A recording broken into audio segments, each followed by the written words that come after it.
Well, thanks all of you for making this part of your day. I really appreciated the invitation from George to come and be with you today. And you know, I guess if by way of introduction, I'll tell you that at GHS I probably spend a huge, you know, piece of my, or part of my day, every week, thinking about two things. One is culture, and the other is learning. So I serve as the Health Systems Chief Learning Officer and head the GHS Academy of Leadership and Professional Development. I also, you know, use these ideas around self-awareness, around conscious leadership. We also talk about conscious professionalism. I use these ideas in lots of different ways and in lots of different places where I show up in the organization. So George said, hey, you got about 20 to 40 minutes, and so this talk is really meant to be that 50,000 foot view. Every single thing I talk about, we could you could say, hey Todd, come on over, let's have a meeting, and I would probably have a great time having a conversation with you for an hour and a half about any of these topics. But this is the survey course of the survey course, or as I like to talk about, I'm going to do the Reader's Digest version of the Reader's Digest version of the Reader's Digest version of conscious professionalism today. So that's the 50,000 foot view. So my big objective is to just offer sort of a high level view of these ideas and how they all sort of fit together. And this is what I'd like to do in terms of an agenda. I'm going to connect to our core principles, our core competencies, to our vision, mission, and values. I will then spend the bulk of my little talk talking about conscious professionalism and those building blocks, a little bit about some of the research that we're doing with Clemson, and then finally, if there's time and interest, anybody has questions, I'd be happy to answer any of those. So let me begin by just mentioning that at GHS we have 6 core competencies that we from a learning perspective that we try to train and focus our educational and development programs on. And these are the 6 that are identified on this slide. 2 of those, professionalism and leadership, each of those has a particular connection to the information that I'm going to be sharing today. And so for each of those meta competencies, the 6 core competencies, we then, each one kind of gets parceled apart a little bit more, and you can see that with professionalism. There are the 3 related to self-awareness, communication, and relationship management, and then 5 for leadership, and that works the same with the other competencies.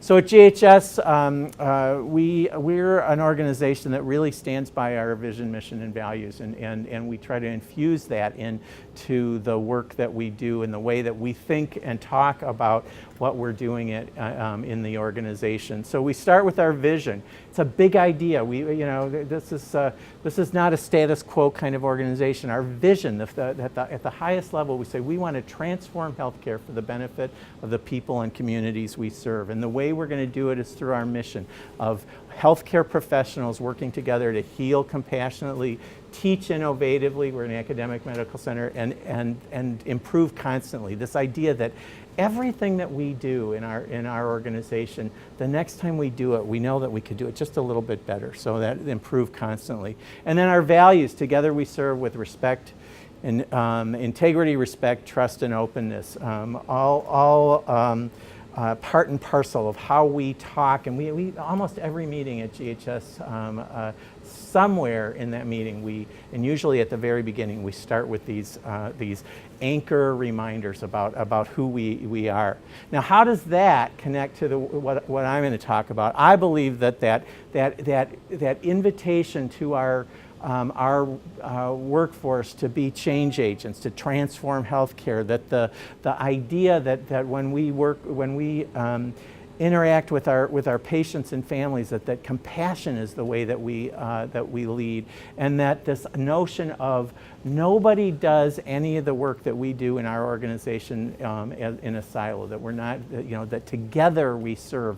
Each one of those ideas sort of invites a level of self-awareness that helps support what we're up to.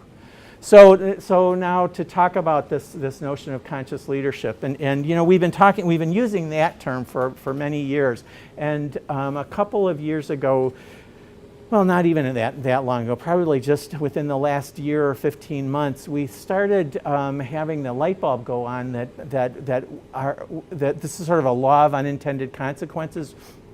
We talk about conscious leadership, and without meaning to, we created an unspoken message for the front line that this stuff wasn't about them, and so we're really in the process of either using the phrase conscious professionalism at the same time as we talk about conscious leadership, or maybe even at some point that conscious professionalism will be the idea that leads for us rather than conscious leadership.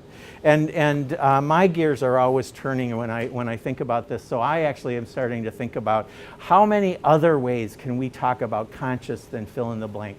Can we be conscious caregivers? Can we be conscious collaborators as we work together? There's lots of different ways to think about that. The big idea there is conscious, and at GHS, it has become sort of a core element of the sort of the fabric of the culture, both at the leadership level and beyond. So how about a little bit of a sort of a definition, or a little bit more detail around that. We place a really high priority on this notion of emotional and social intelligence, and of course in the workplace, that's what we're about, and conscious professionalism. In many ways, it simply offers a set of tools and a common language around which to kind of frame that idea of how, well, okay, I like the idea that being more emotionally intelligent, being more aware is important in the workplace. But how does that show up? Sort of that first bullet is kind of the 50,000-foot idea. Now, what the conscious professionalism tools, the language, does for us is it gives us a framework and a common vocabulary or set of ideas that, as an organization, we can all sort of wrap our heads around. And then within that common framework, we can use that as an opportunity to challenge ourselves to check in. How am I showing up in this particular situation? There's something I like to talk about is self-awareness. That's sort of if you think about conscious is being awake, and so are we self-aware? I like to often ask people to reflect back to over the months or years or maybe yesterday. But have any of you ever had a moment at the end of the day, you're driving home from work and you're kind of in that drive time, if you've got enough of, as long as you don't live across the street from your employer, you got a little bit of drive time thing. You kind of reflect back on the day, and you're like kind of moving through the meetings, and you got to that 2 o'clock interaction with a colleague, and you go, there's like a little clench, and you go, ooh, I could have handled that a little bit better. I could have done that differently. Anybody ever have that experience? Okay, so here's my thought. That's being self-aware, right? It just happens to be about 3.5 hours too late to do anything about it, right? So what we talk about and why we're trying to invite this idea of greater self-awareness is that we want to help people build that muscle so that some of those things can happen real time. So let me use that as a segue to talk about what I would describe as the building blocks of conscious professionalism.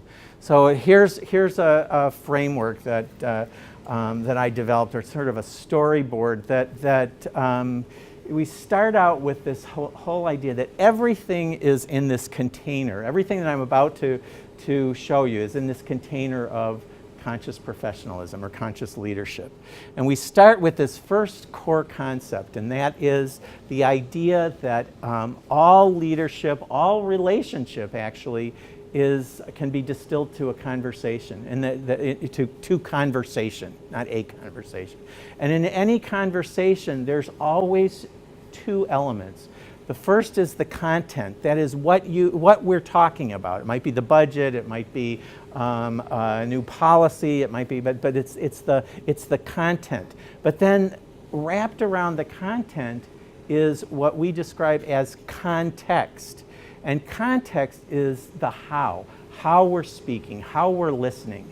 Context can be immensely influenced by history. Can I pick on you? Have we met before? Maybe. Yeah. Have we been in meetings before? At the LDR and stuff. But you and I haven't been in a. I want to establish that it's like I'm like David Copperfield right now. I want to establish that everything is that we're about to talk about is fiction, right? We haven't talked about budget or anything. So let's say that we had a meeting 2 weeks ago and it went south, and it really de-escalated. And you ended up telling me that my mother wore army boots, I think I'm like the oldest guy in the room because that was when I was growing up. That was a big insult, but I don't know if anybody else remembers that or not, because you were like, what's he talking about? So then I came back and I said, well, your mother wears army boots. So okay, so that's 2 weeks ago, and now we're going to go into a meeting to talk about the budget.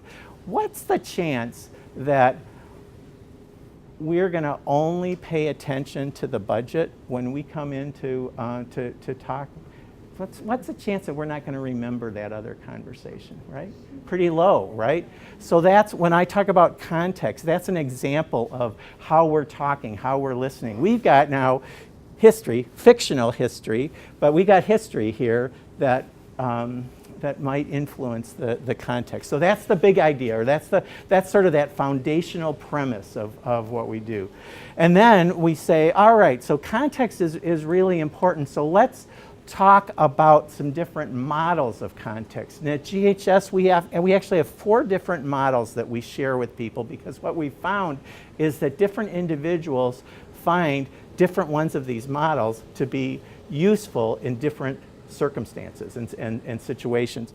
But at the core, the biggest idea around these models of context is the difference between to-me thinking and by-me thinking.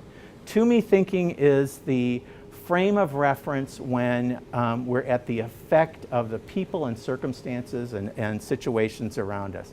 Anybody get stuck in traffic ever? Anybody get stuck in traffic unexpectedly? Anybody say, oh, I'm stuck in traffic. This is the best thing that has ever happened in my life? No, right? So the flip side of that is the to me. I'm just like, oh, I'm stuck in traffic. This is gonna ruin my day, or this is gonna, that's a great common denominator in terms of everybody being able to tap into, oh yeah, I get the to me concept.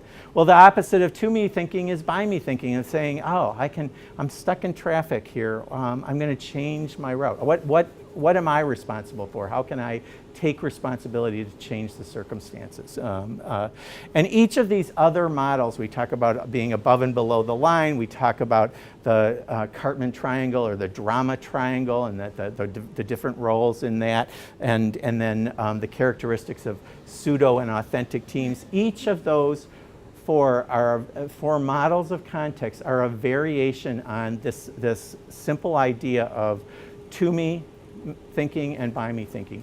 And by the way, I'll just mention that we all show up and have those moments of to me.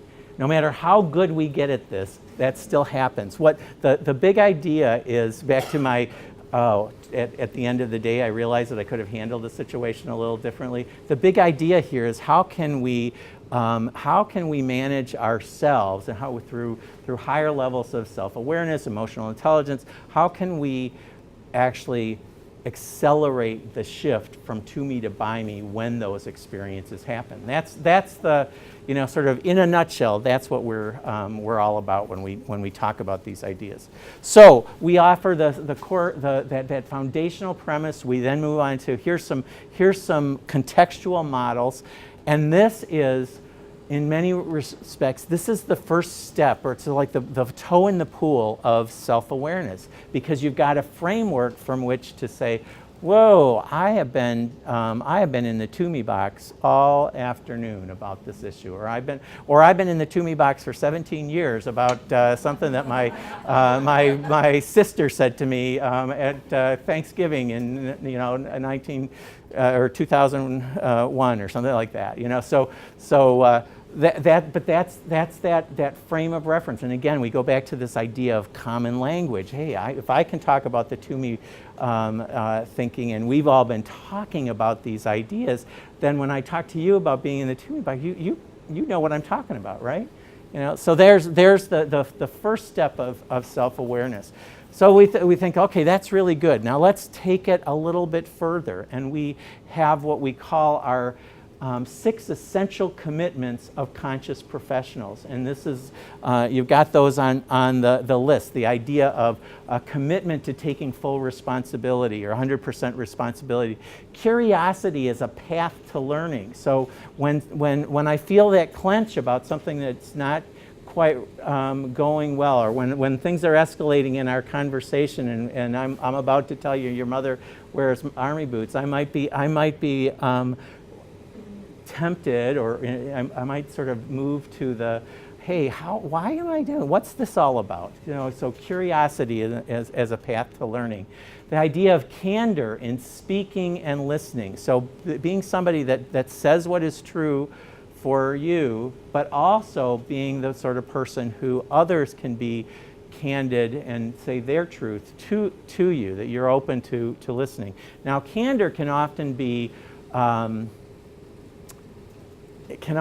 sort of used and leveraged in ways that, all of these concepts can be used for good or evil, I guess, in sort of a tongue-in-cheek superhero kind of way. The not so good way is, can I be candid with you? And then just sort of jump up on the steamroller or the bulldozer and press the gas, and so you don't. That's not what we're talking about. Everything, there's respect, there's trust, there's relationship that we want to manage. And so again, in the language of conscious professionalism, you would be, if you're sort of tempted to jump up on the steamroller or the bulldozer, you're probably, if you were conscious of that, hopefully there'd be a shift back and say, all right, wait a second, that's not, I just want to use this for my own gain. I'm not really trying to have a candid conversation. Another one of the commitments of conscious professionalism is ending gossip, and that relates back to the candor in speaking and listening. So making a conscious decision to, rather than talk about you, talk to you, and when others are talking about others, say, okay, how do I want to show up? Do I want to, at a minimum, do I just not want to participate?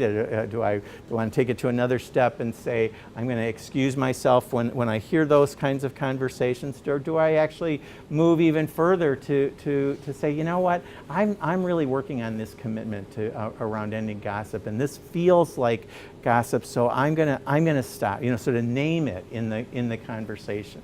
The masterful practice of integrity. Doesn't that sound fancy?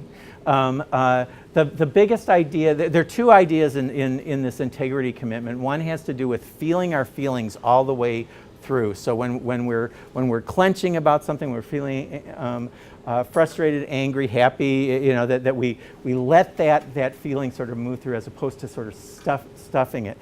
The other one, and I think this one is really, really important in the workplace, because it can often be the thing that generates some of the negative feelings that come in working with coworkers, is is keeping impeccable agreements. So if I tell you that I'm going to deliver that report by 5 o'clock on Friday, and I think, well, 5 o'clock on Friday is probably a whole lot like 9:30 on Monday, but I don't renegotiate that agreement with, what if you were planning on I'd set aside this weekend to get that report ready so that I could deliver it at 8 o'clock on Monday morning, how many are in clinical positions we have something that we call hourly rounding at the bedside. So imagine yourself as a patient, and your caregiver says, "I'll be back in an hour." Remember, you're not to try to use the restroom without assistance, and so I'll be back in an hour. But if you need me before, just ring the bell. Well, so I'm the patient, or you're the patient, and you're watching the clock, and at 50 minutes you think, oh, I really do need to use the restroom. It's like, but my caregiver told me I'd be back, or she'd be back or he'd be back in an hour. So that's only 10 more minutes. I can wait until that. Well, so the caregiver is over there getting busy, and so an hour, 75 minutes, 90 minutes, it's all sort of the same, or not, right? And the patient, on the other hand, we've had an agreement breach with the patient. And the worst case scenario is that the patient says, well, I'm going to have to just go try to use the restroom by myself, and what happens if there's a fall and an injury and everything. So that's a healthcare example of keeping impeccable agreements, which is part of our masterful practice of integrity. And this last one, the seeing all situations and others as allies, is very connective to the curiosity as a path towards learning. So it's the sort of the frame of reference, or the consciousness that everything that happens in our lives can be an opportunity to learn. So even the stuff that's icky, our mothers wear army boots. There's like, wow, what can I learn from this? I don't want to have a relationship that is with my coworker where there's a sense of dread every time we know that we're going to be in the same meeting room together. And I thought, what can I learn from this? How did that happen? How can I make sure that it doesn't going forward? So the other thing that I want to mention about these 6 essential commitments of conscious professionals is that, just like the to me and by me framework, we have 2 statements for each of these. One is the positive, the commitment, which would be the by me thinking kind of person, and then we have something that we call a counter commitment. So you can actually look at the statement, you can go, well, I'm not sure if I like this idea of taking 100% responsibility. And I was like, all right, let me look at the counter commitment. And the counter commitment is what's 180 degrees away from that. And there's a statement that talks about, I commit to complaining and blaming others for everything that happens in my life. It's like, oh, is that who I want to be? Is that how I want to be known for? So we offer that sort of frame of reference as well. So what does that help us do? It's just another, sort of it's the Olympics. There's pools everywhere, right? And so there's a shallow end of the pool and a deep end of the pool, right? So I think about the core concepts as the contextual models as kind of we're getting into the 4 feet of water here, and then the further you move along, we're moving into the deeper end of the pool. There are different ways that we can sort of look in the mirror about, whoa, how am I showing up? Is it think about that commitment to ending gossip, and think about the idea of using that as an invitation for self-reflection. When was the last time I talked about somebody without them present, and in a way that I wouldn't have talked about them when they were present? Maybe it was an hour ago. Maybe it was 20 years ago. I mean, you know, but those are examples of how, in that sort of that deeper end of the pool, we get to take a look at ourselves. And then we offer, again, and all of this is part of what I describe as that, I come back to the notion of having a common vocabulary or common language. It helps us frame stuff. So we have tools that we use that we think are helpful in supporting people to think about this, to kind of keep it top of mind. It's sort of like going to the gym. If you go every day, you know, you're probably going to look more toned than I do, and you know, but if we work on just a single muscle, that muscle is going to be get bigger. So the tools that we talk about, we talk about. You know, presence and mindfulness. If you've ever been to many meetings at GHS start out with something that we call centering, and it's just a few seconds of quiet where we remind ourselves that what's about to begin is what we need to be focused on. You know, for in this moment, the work of this meeting is what we're going to focus on, and we're going to kind of let go of the things that were happening prior to this, our ideas about what we need to do later in the day and such. So presence and mindfulness, we use the DISC profile and the Enneagram personality profiling systems, both of them with different groups as a tool for, again, deepening self-awareness for people who are really interested in this idea of, gosh, what's the pattern of my own personality that shows up. We use the Enneagram, which is a pretty sophisticated and somewhat complicated system for those who are interested in that deeper dive. We have something that we call the issues clearing model, and then a decision rights model, both of which are kind of formulaic frameworks for making decisions. You and I, after our Mothers Wear Army Boots conversation, we might want to have use the issues clearing model to say, you know, what's my positive intention? I want to have a great relationship with you, and then kind of walk through that model to clear the air about that last meeting, so that we can start going into future meetings in positive, good ways. And then at GHS, we got lots of different venues that we use to teach and promote this language. I talk about here, you know, the first day on the job at GHS, every new employee learns about, at a very high level, some of these principles of conscious professionalism, primarily the idea of to me and by me thinking, and then they also get an invitation to practice and learn about what we call mindful breathing, and it's just a technique that we sort of borrowed from the U.S. military in terms of sort of calming your system in times of high stress, and so we do that very beginning at new employee orientation, new manager orientation. We have this thing called leadership development retreats, which is every 90 days we invite 1,000 of our leaders together to the local convention center and put on a leadership conference for our people, our leaders, every 90 days. That's a place where we do this practice, and there are a couple of other examples, and many more places where within the culture of our learning culture, where we bring these ideas forward. So interesting, but why do all of this, you know? And so here's our theory. We have our business case. Again, everything's at the 50,000 foot level, so I can put our business case on a single slide and have pictures.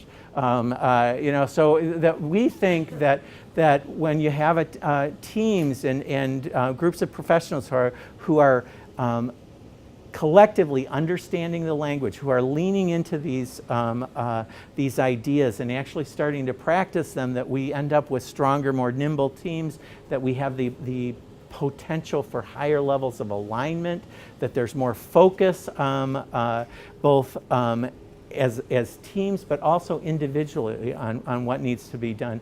And one of the side benefits that has a sort of a return benefit for the organization in the form of employee engagement is that people who have leaned into these ideas often tell us that, you know what, I can't just do this at work. I think this has great value for my my relationships outside of work as well. And so the leaning in, the fact that we talk about this and we're really focused on the work environment. What's so interesting to me is that what people say is, I love that I work in an organization that cares enough about me to teach these principles, because they're things that I'm able to, or they're ideas that I'm able to take with me in terms of relationships outside of work.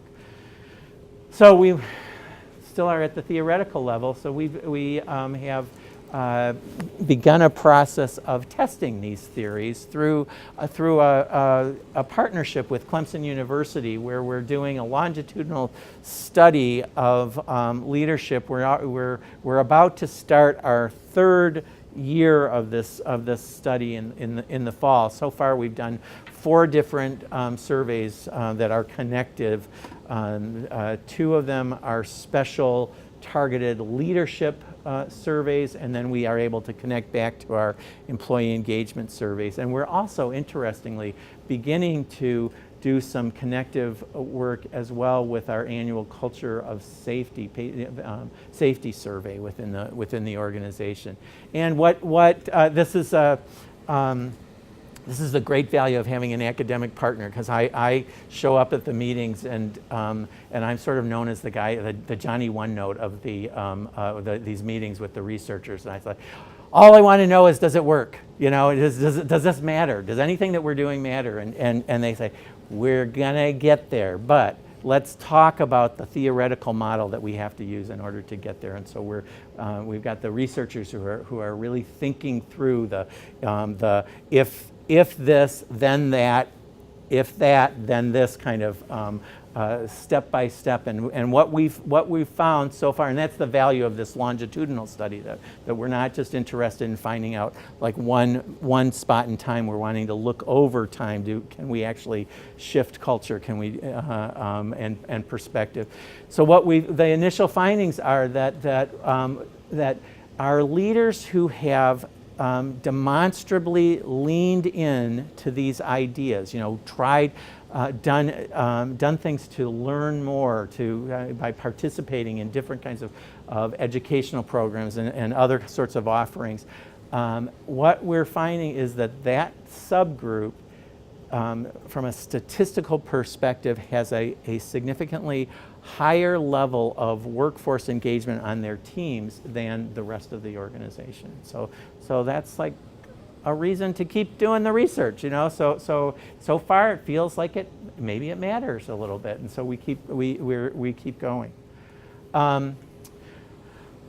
So that is my 50,000-foot view of what we talk about at GHS as far as conscious leadership, conscious professionalism. If you're interested, there's a book called The 15 Commitments of Conscious Leaders, which is a good reference point. And I happen to have 2 copies, because so I predicted that. I'm just sort of tongue-in-cheek. I'm going for the joke here, but I predicted there would only be 2 people left by this time in this presentation. But I brought 2 copies of the book, and I guess you signed up, and so we have how many numbers? 28. So 28. Since I didn't sign there, I guess I'm probably the most neutral person to just randomly name 2 numbers, and if you want them, they're yours, the book. And then if you don't, just pass it along to somebody else who might be interested. So how about number 17?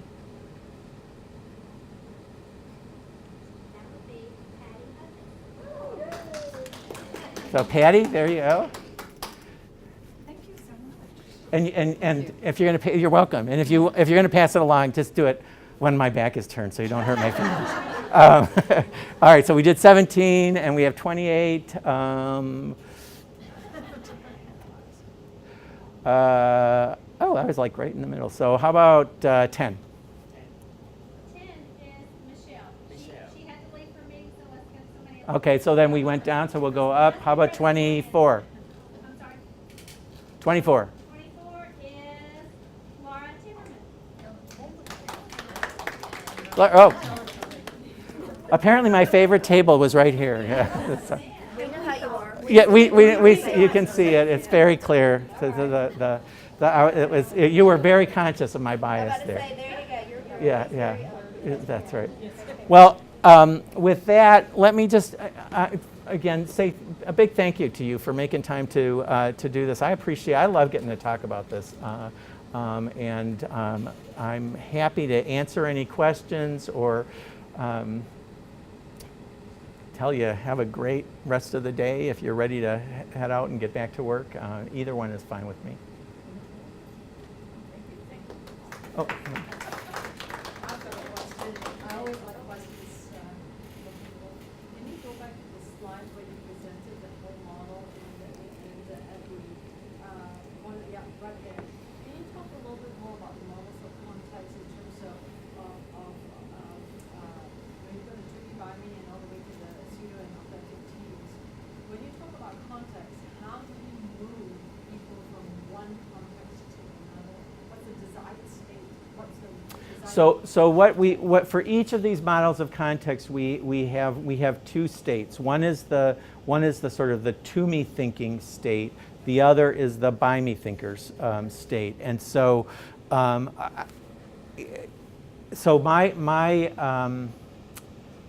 my short answer to how you move is it's through self-awareness and through a desire to move. So if one of the things that when we talk about to me and by me, we often say that most people spend most of their time in the to me box and aren't even aware of it. You know, if you just sort of turn up your radar to little chirpy complaining about how life happens from others, because of course you don't do this, but if you just listen to others, and there'll be this light bulb that goes on. It's like, wow, this is just sort of part of our normal chatter and pattern, and we don't necessarily consciously mean anything by it, maybe, but there are so many ways that sort of influences.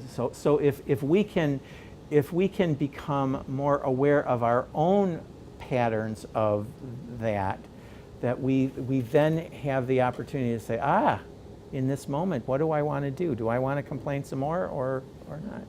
There's this fantastic Viktor Frankl quote. Do you all have you heard of Viktor Frankl? He was a psychiatrist, but probably more importantly a Holocaust survivor, who has been sort of a real sort of thought leader around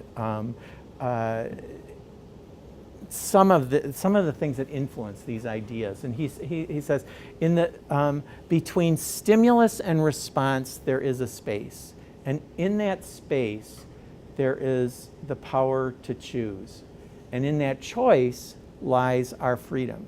So if you think about the difference between, people often talk about being reactive or they just react to stuff. That's when the space is so small you can't, that's when at 5:30 on the ride home you're kind of thinking about back then. So I like to think about the idea of the difference between reacting and responding. And if I can kind of frame it that way, what I'm able to think about is that space and that choice that I can make.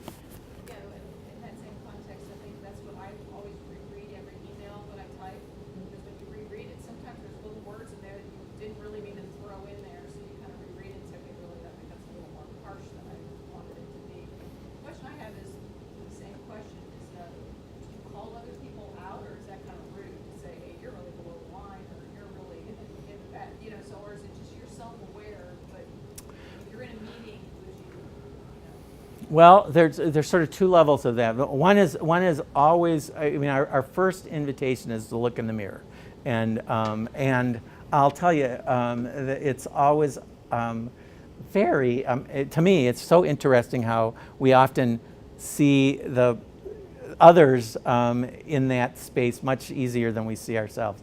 Now, when this is part of the power of creating common language, I think that one of the things that we've been able to do in our organization is, because this language is sort of permeating the, at least at the management level, we're able to have conversations with each other where, rather than, hey, you sound like you're below the line, or you sound, that the conversation is, so where are you right now? That question, interestingly, again, this is the power of doing something for a long time, sticking with it in a common language. That question, I would put a nickel, or maybe even a dollar bill, or maybe a few $100 bills on a wager that you could sort of randomly find people in our leadership group and ask that question, and they would know to respond, that they would know that you were inviting them for a self-check around their emotional state, rather than, well, I'm in the conference center. You know, they wouldn't be giving you a geographic location. You know, yeah. But that, again, from my perspective, I talk to our researchers at Clemson, and I say, you know, I want to know about the conscious professionalism work that we're doing, but I also think that there's a really interesting research question around an organization that has been so steady and consistent about a particular core group set of values and messages, and because one of the things that we couldn't really be accused of is flavor of the month around this stuff. I mean, it's almost as if I'm sure there are some people who are like, oh my God, they're going to talk about this again, you know. But so, yeah. So have they looked at empathy of the individual, like being self-aware, but like you were talking about a conversation with someone that you feel like has crossed the line, how much of an empathetic person is going to make a difference for that conversation to turn to a positive reinforcement that I hear you?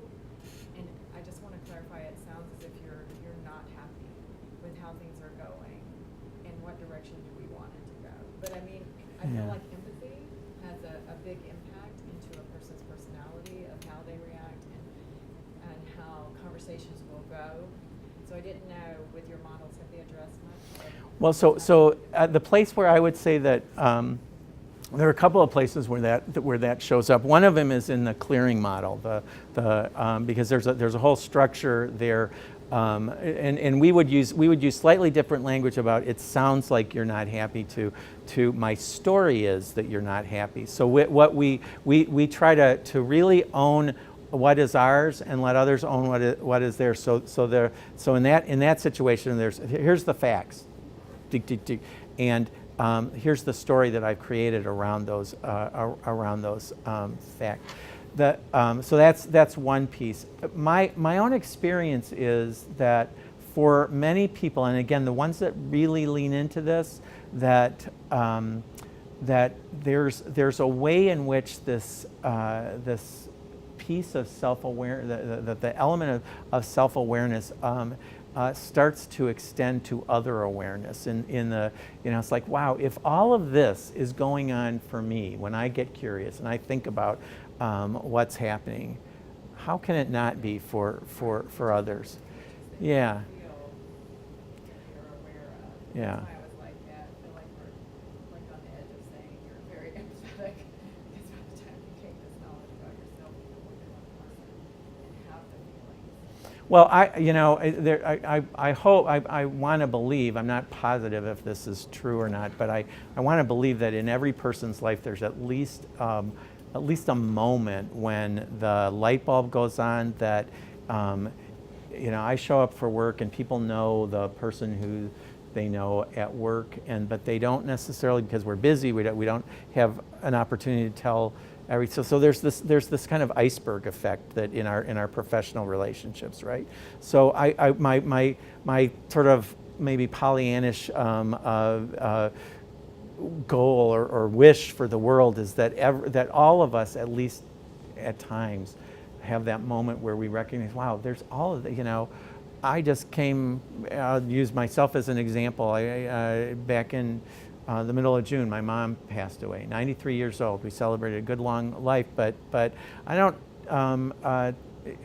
have a reason to talk about that a lot at work, but I also know that I've kind of had a sort of an extra dose of awareness of loss in my life over the last couple of months, and for me the connection to empathy is that awareness of what is true for me, to say, gosh, I can look out at this room and how can I not know that there are personal stories in every chair, that we just don't get to know about. So that if you have enough of those aha moments, then maybe you get to empathy. So how do you? Thank you for your presentation. It's very interesting. Can we have a PowerPoint if we are interested? Yeah, in fact, this PowerPoint is here. It's we emailed it to you, so I'm sure there's a way to do that. Yeah, yeah, Should we have your email address? yeah. How do you see the conscious leadership impact the GHS organization versus the patients? Well, right now, what we're looking at is, in terms of that research, is around employee engagement and everything. Then there's an opportunity for us, and this is the beauty of the longitudinal study that we just keep getting to think about, add to where we're headed with that, and we're not there yet, but we believe that there's an opportunity to study the interaction between the healthcare professionals and the patient, that relationship as well.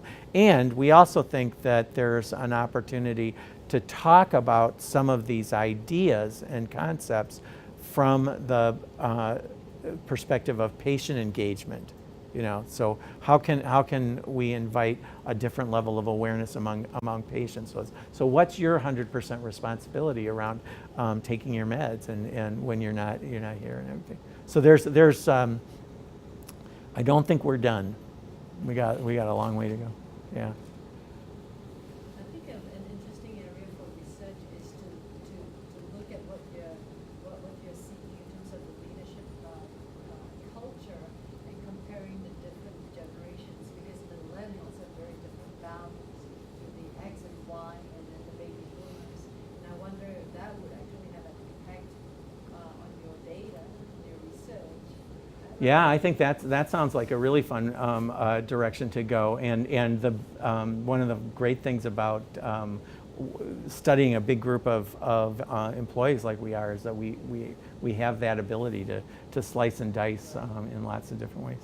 Boy, I see that we're just about at time, so I want to just thank you. I'll stick around if any individuals have more questions, but thank you so much for your attention, and I think your mother's wonderful.